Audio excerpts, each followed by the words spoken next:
السلام علیکم ورحمۃ اللہ وبرکاتہ۔ کلاس نام کیسے ہیں آپ سب؟ امید کرتی ہوں کہ اللہ پاک کی طرف سے سب خیر و عافیت سے ہوں گے اور خوب مزے میں ہوں گے، کیونکہ آپ کو چھٹیاں ہیں ابھی تک لاک ڈاؤن کی وجہ سے۔ جی تو نا ہم کلاس آج ہم پڑھنے والے اور سمجھنے والے ہیں۔ اللہ پاک مجھے اور آپ کو اس کو سمجھنے کی بھی توفیق عطا فرمائے۔ سورۃ الانفال کا رکوع نمبر 3۔ اوکے اسٹوڈنٹ، اور میں ہوں آپ کی ٹیچر مس شازیہ۔ جی سبق پڑھنے سے پہلے میں آپ کو ان آیات کا پس منظر بتاتی چلوں۔ جی تو اسٹوڈنٹ، ان آیات میں لفظ فتنہ استعمال ہوا ہے، ٹھیک ہے؟ فتنہ استعمال ہوا جس سے ڈرنے کو کہا گیا ہے۔ فتنے سے کیوں ڈرنا چاہیے؟ کیا ہے یہ چیز؟ اس کی خصوصیات کیا ہیں؟ تو اللہ تعالیٰ نے کہا ہے کہ جب واقعہ فتنہ ہوگا تو بلا امتیاز گناہ گار اور بے گناہ گار کو تو اسٹوڈنٹ اللہ نے اپنی لپیٹ میں لینا ہی ہے، بے گناہ کو کیوں لینا ہے؟ پھر ظالم اور مظلوم ایک ہی صف میں کیوں کھڑے ہوں گے؟ لیکن سوال یہ پیدا ہوتا ہے اسٹوڈنٹ کہ فتنہ کیا ہے؟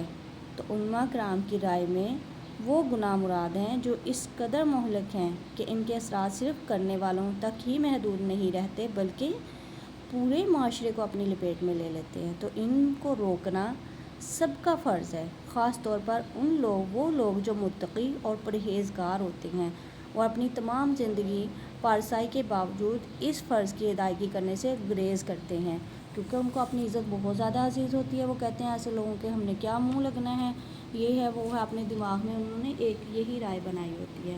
تو اللہ تعالیٰ کہتا ہے کہ پھر اللہ کے نزدیک یہ گناہ جو کرنے اور نہ کرنے والے، پہلی قومیں کیوں برباد ہوئی اسٹوڈنٹ؟ ایسے ہی ہے نا، وہ سارے کون سا گناہ کرتے تھے، تو اسی وجہ سے برباد ہوئی ہے، کرنے والے بھی اور دیکھنے والے دونوں کو اللہ تعالیٰ نے صفائی ہستی سے مٹا دیا۔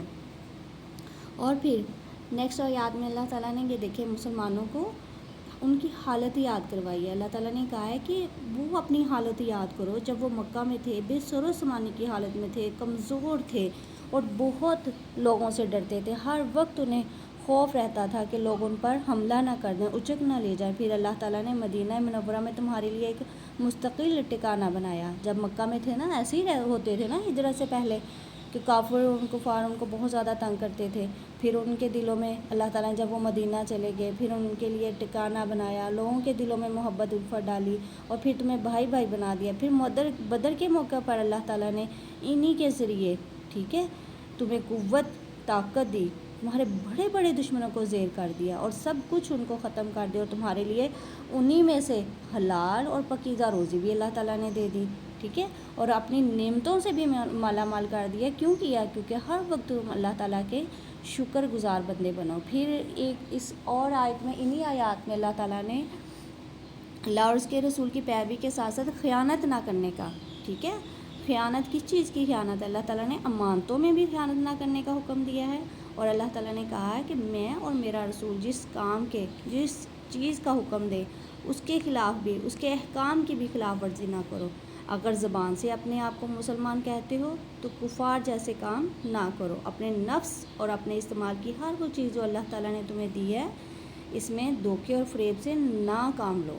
اوکے اسٹوڈنٹ، اور پھر اللہ تعالیٰ نے انہی آیات میں دنیا کو آزمائش، انسان کے مومن کے لیے کیا ہے؟ ایک آزمائش گاہ ہے، ٹھیک ہے، اور طرح طرح کی سختیوں سے پالا پڑتا ہے۔ حضور صلی اللہ علیہ وسلم نے مومن کے لیے قید خانہ قرار دیا ہے۔ یہ جو دنیا ہے اس کو مومن کے لیے قید خانہ قرار دیا ہے۔ اور پھر اللہ تعالیٰ نے 2 آزمائشیں، وہ کون سی 2 آزمائشیں ہیں؟ مال اور اولاد، ٹھیک ہے، کون سی ہیں؟ مال اور اولاد۔ اللہ تعالیٰ نے کہا ہے کہ آدمی جو ہے اکثر مال و دولت کی خاطر بندوں سے چوری کرتا ہے۔ انسان کے اخلاق میں اور ایمان میں جو چیز بھی خلل ڈالتی ہے وہ غداری ہے، دوسروں کی جاسوسی ہے، خیانت ہے، اپنی مالی فائدے کے لیے اپنی اولاد سے حد سے زیادہ محبت کرنا، یعنی کہ اگر وہ چوری وغیرہ بھی کرتی ہے، جھوٹ بھی ہے، تو آپ ان کو اپنی مالی فائدے کے لیے استعمال نہ کرو، ان کو سمجھاؤ، ٹھیک ہے۔ اور جو اللہ تعالیٰ نے کہا یہ تو دنیا کی مال و دولت ہے نا، جو قیمت یہاں کے مال و دولت، اور اللہ کے ہاں تو اس کا بہت زیادہ اجر و ثواب ہے جو اس کی آزمائشوں پر پورا اترتا ہے۔ کس چیز کو اللہ تعالیٰ نے آزمائش ان آیات میں کہا ہے؟ مال اور دولت۔ پھر اللہ تعالیٰ نے کہا ہے کہ جو ان آزمائشوں پر پورا اترتا ہے ان کے ہاں اللہ کے لیے بڑا اجر و ثواب ہے۔ جی تو اسٹوڈنٹ آج یہ تھا اس کا پس منظر، اب چلتے ہیں ہم لفظی ترجمے کی طرف۔ چلے جی، اعوذ باللہ من الشیطان الرجیم، بسم اللہ الرحمن الرحیم۔ واتقوا، اور ڈرو، فتنۃ، اس فتنے سے، ٹھیک ہے، اس فتنے سے، لا نہ، تصیبن، واقعہ ہوگا، الذین انہی لوگوں کو، ظالموا، انہی لوگوں پر یا انہی لوگوں میں، ٹھیک ہے، ظالموا جنہوں نے ظلم کیا، منکم تم میں سے، خاصتاً خاص کر، وَاعْلَمُوا اور جان رکھو، ان اللہ بے شک اللہ شدید العقاب سخت عذاب دینے والا ہے۔ جی تو اسٹوڈنٹ اس کا بامحاورہ ترجمہ پڑھتے ہیں۔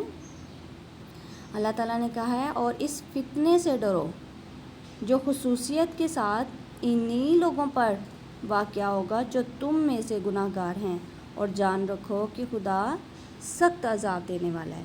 اور اسٹوڈنٹ یہ کیسے ہو سکتا ہے کہ انسان گناہ بھی کرتا جائے اور ہر وہ کام جسے اللہ تعالیٰ نے منع کیا وہ بھی کرتا جائے، اور پھر اسے اللہ تعالیٰ پکڑے بھی نہ، اللہ تعالیٰ اپنا عذاب بھی نہ دے۔ استغفر اللہ، ہمیں ایسے کاموں سے اللہ تعالیٰ بچائے، ٹھیک ہے۔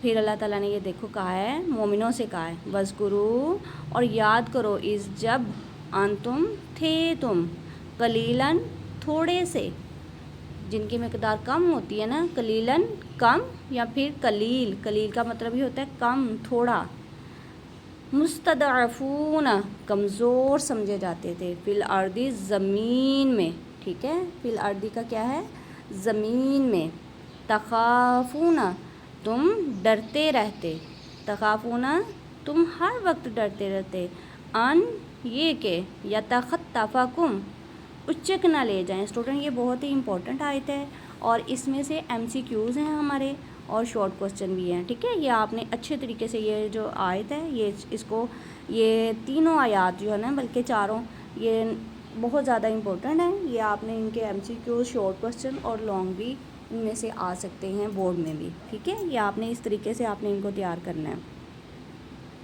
ان یہ کہ یتخطفکم اچک نہ لے، الناس لوگ، فآواکم تو اس نے تمہیں پناہ دی، وأیدکم اور تقویت بخشی، ورزقکم اور رزق دیا، ٹھیک ہے، اور تمہیں رزق دیا، من الطیبات پاک، ٹھیک ہے، رزق کون سا دیا، پاک، لعلکم تاکہ تم تشکرون شکر ادا کرو۔ جی تو اسٹوڈنٹ ابھی جو میں نے اس کا پس منظر بتایا تھا، جب اللہ تعالیٰ نے مومنوں سے مخاطب ہوتے کرا ہے، جب تم مکہ میں تھے اور تھوڑے تھے، ٹھیک ہے، اور تم زمین میں تھوڑے تھے اور ہر وقت ڈرتے رہتے تھے کہ تمہیں اچک نہ لے جائیں لوگ، یعنی کہ جو کفار ہیں ہر وقت تمہیں اس چیز کا خوف اور ڈر رہتا تھا کہ کفار تم پر حملہ نہ کر دیں، تو پھر اس نے تمہیں جگہ بھی دی، تمہیں طاقت بھی دی اپنی مدد کے ساتھ، اور پھر تمہیں رزق بھی دیا اور تمہیں پاک رزق دیا، تاکہ تم کس وجہ سے یہ سارا کچھ دیا اللہ تعالیٰ نے تم کو، تاکہ تم تشکرون شکر گزاری کرو، شکر ادا کرو، ٹھیک ہے۔ نیکسٹ آیت کی طرف چلتے ہیں۔ یا ایھا الذین، اے لوگو، ٹھیک ہے، اے لوگو، آمنو جو ایمان لائے۔ اب اللہ تعالیٰ پھر ایمان والوں سے مخاطب ہے، لا نہ، لا جہاں پہ بھی آئے گا نہ، تخون اللہ خیانت کرو اللہ کے ساتھ۔ اللہ کے ساتھ کیا خیانت ہے اسٹوڈنٹ؟ یعنی کہ جب ہم ایک اللہ تعالیٰ نے کام کہہ دیا ہے کہ اس سے رک جاؤ تو اس کے رک جانا چاہیے، یہ نہیں ہے کہ اس میں اگر ہم خیانت کریں گے کہ ہم آپ صلی اللہ علیہ وآلہ وسلم کے سامنے، تو کچھ لوگ جو ایسے تھے وہ مان لیتے تھے اور پیٹھ پیچھے پھر ان کا مذاق اڑاتے تھے اور پھر کہتے تھے کہ ہم نے یہ اس طرح نہیں مانا۔ تو اللہ تعالیٰ نے کہا ہے اے وہ لوگو، ان کو بھی مخاطب کرتا ہے کہ اے وہ لوگو جو ایمان لائے ہو، نہ خیانت کرو اللہ کے ساتھ، والرسول اور اس کے رسول کے ساتھ، وتخونوا اور نہ خیانت کرو، اماناتکم اپنی امانتوں میں۔ پہلے اللہ تعالیٰ نے کہا ہے کہ اللہ کے ساتھ اور اس کے رسول کے ساتھ، پھر اس کے بعد کہا ہے اپنی امانتوں کے ساتھ، وانتم اور تم تعلمون وَأَنْتُمْ اور تم تعلمون جانتے ہو. ٹھیک ہے، اس کا کیا ہے؟ اللہ تعالیٰ نے کہا ہے کہ نہ خیانت کرو، جو حکم دے دیا گیا اس پر عمل کرو. یعنی کہ اگر ہم اس سے روگردانی کریں گے وہ خیانت کے زمرے میں آئے گا. کس کے ساتھ؟ اللہ اور اس کے رسول کے ساتھ. پھر اللہ تعالیٰ نے کہا ہے کہ اپنی امانتوں میں بھی خیانت کرو. یعنی کہ جو چیز تم کو دے دی گئی ہے، پکڑا دی گئی ہے، اس میں بھی خیانت نہ کرو. اور تم جانتے ہو یہ بات اچھی طرح. اگر تم کہو نا ہم بھول گئے ہیں تو یہ بات نہیں ہے، اور یہ بات تم اچھے طریقے سے جانتے ہو. ٹھیک ہے، وَاعْلَمُوا اور جان رکھو، انما بے شک یا در حقیقت. ٹھیک ہے، بے شک یا پھر در حقیقت، اموالکم تمہارے مال، فتنتن فتنہ ہے، اموالکم تمہارے مال، و اولادکم اور تمہاری اولاد، فتنتن آزمائش ہے. ٹھیک ہے، آزمائش ہے یا فتنہ ہے. وَأَنَّ اللَّهَ اور بے شک اللہ، عندہ نزدیک اللہ کے، اجر ہے، عظیم بہت ہی بڑا. اللہ تعالیٰ نے کہا ہے کہ جان رکھو تمہارے مال اور اولاد تمہارے لیے بہت بڑی آزمائش ہے، اور جو اس آزمائش میں پورا اترے گا اور اس کے لیے اللہ کے نزدیک بہت ہی اجر و ثواب ہے، بہت ہی بڑا اجر و ثواب ہے. اوکے اسٹوڈنٹ، مال اور اولاد کو کیوں فتنہ کیا؟ کیونکہ مال کے لیے اور اولاد کے لیے ہی انسان اپنی انسانیت سے گر جاتا ہے. انسان وہ کام کر بیٹھتا ہے جو اللہ اور اس کے رسول نے منع کیے ہیں. چلے آئیے اس کی ہم شارٹ کوسچن کی طرف چلتے ہیں. جی اسٹوڈنٹ، سورۃ الانفال کی آیات میں خیانت سے کیا مراد ہے؟ ٹھیک ہے، خیانت کا معنی ہے اسٹوڈنٹ دھوکہ، بددیانتی، عہد شکنی. ٹھیک ہے، خیانت امانت کی ضد ہے اور منافق کی نشانی ہے. خیانت کس کی نشانی ہے؟ اللہ تعالیٰ نے کہا ہے کہ مومن خیانت نہیں کر سکتا، مومن یعنی کہ جھوٹا نہیں ہو سکتا. سورۃ الانفال کی آیات میں خیانت سے مراد اللہ اور اس کے رسول صلی اللہ علیہ وآلہ وسلم کے احکامات سے پیچھے ہٹنا، روگردانی کرنا، رد و بدل کرنا. اللہ تعالیٰ اس کے منع کرتے ہوئے فرماتا ہے اے اہل ایمان والو، اے ایمان والو، اہل ایمان والو، اللہ اور اس کے رسول کی امانت میں خیانت نہ کرو اور اپنی امانتوں میں بھی خیانت نہ کرو. اوکے اسٹوڈنٹ، نیکسٹ کوسچن کی طرف چلتے ہیں. یہ ہمارے شارٹ کوسچن ہیں، یہ آپ کے یونیک نوٹس کے صفحہ نمبر 26 کے ہیں.